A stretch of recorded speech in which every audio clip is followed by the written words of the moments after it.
大家好。从前有座山，山上有座庙，庙里有个老和尚在和小和尚讲故事。今天我们来听听两个和尚在被窝里的谈话。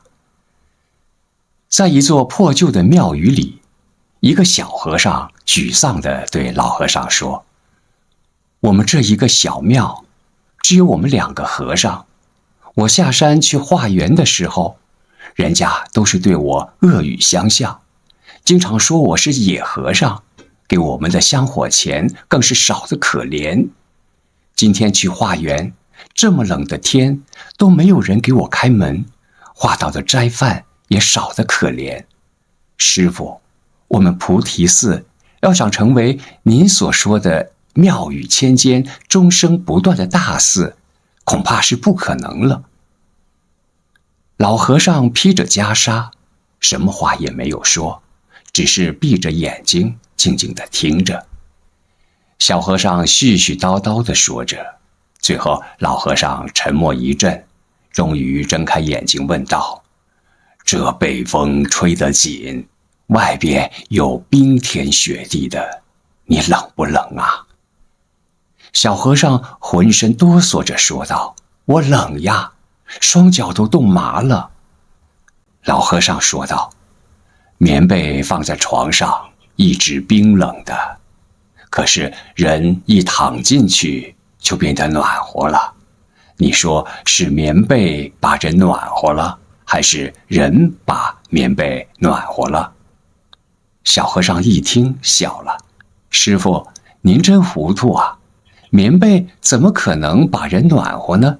当然是人把棉被暖和了。”老和尚说道：“既然棉被给不了我们温暖，反而要靠我们去暖和它，那么我们还盖着棉被做什么？”小和尚想了想说道：“虽然棉被给不了我们温暖，可是厚厚的棉被却可以保存我们的体温，让我们在被窝里睡得舒服啊。”黑暗中，老僧会心一笑：“我们撞钟诵经的僧人，何尝不是躺在厚厚棉被下的人？而那些芸芸众生，又何尝不是我们厚厚的棉被呢？只要我们一心向善，那么冰冷的棉被终究会被我们暖和的，而芸芸众生这床被也会把我们的温暖保存下来。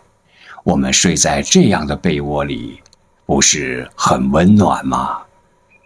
妙语千间、终生不绝的大寺，还会是梦想吗？”小和尚听了恍然大悟。从第2天开始，小和尚每天很早就下山去化缘了，依然碰到了很多人的恶语相向，可是小和尚却始终彬彬有礼地对待每一个人。10年以后，菩提寺成了方圆10几公里的大寺，有了许多僧人，香客更是络绎不绝，而当年的小和尚也成了住持。其实，在这个世界上，我们都生活在棉被里，别人就是我们的棉被。当我们用心去暖棉被的时候，棉被也会给我们温暖。爱是相互的，温暖也是。努力去做一个温暖的人，用真心对世界微笑，传播暖意，世界也终将回我们以灿烂的微笑。好，刚才分享的是2个和尚在被窝里的谈话，来源网络，感谢收看。